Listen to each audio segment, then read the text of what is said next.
कशा पद्धतीने पूरग्रस्तांना आपल्याला मराठवाड्याच्या धाराशिव जिल्ह्यात आणि पश्चिम महाराष्ट्राच्या सोलापूर जिल्ह्यात फार मोठ्या प्रमाणात वृष्टी झालेली आहे। या पावसामुळं सर्वसामान्यांचं जीवन तर अस्तव्यस्त झालेलंच आहे, परंतु शेतकऱ्यांचं फार मोठ्या प्रमाणात नुकसान आहे। 100% पिकं वाया गेलेली आहेत।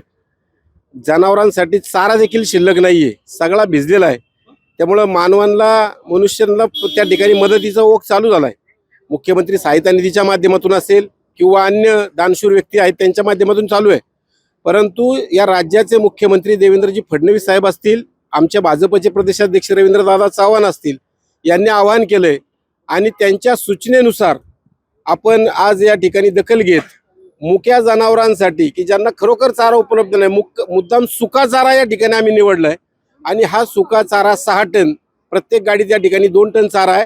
हा आम्ही पश्चिम महाराष्ट्रातल्या माढा तालुक्यात आणि धाराशिव जिल्ह्याच्या धाराशिव तालुका असेल, भूम परांडा तालुका असेल, या ठिकाणी मोठ्या प्रमाणात हानी झालेली आहे।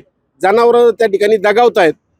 त्या मुक्या जनावरांसाठी मदत करण्याचा आमचा हा हेतू आहे।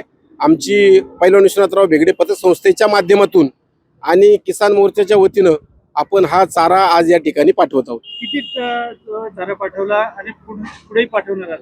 6 टन चारा आज या ठिकाणी जातोय। प्रत्येक गाडीत 2 टन आहे। 3 तालुक्यात 3 ठिकाणी जाईल आणि यानंतर देखील यथाशक्ती जी काही मदत शेतकऱ्यांसाठी किंवा सर्वसामान्यांसाठी करता येईल ती आम्ही निश्चितपणे करणार आहोत।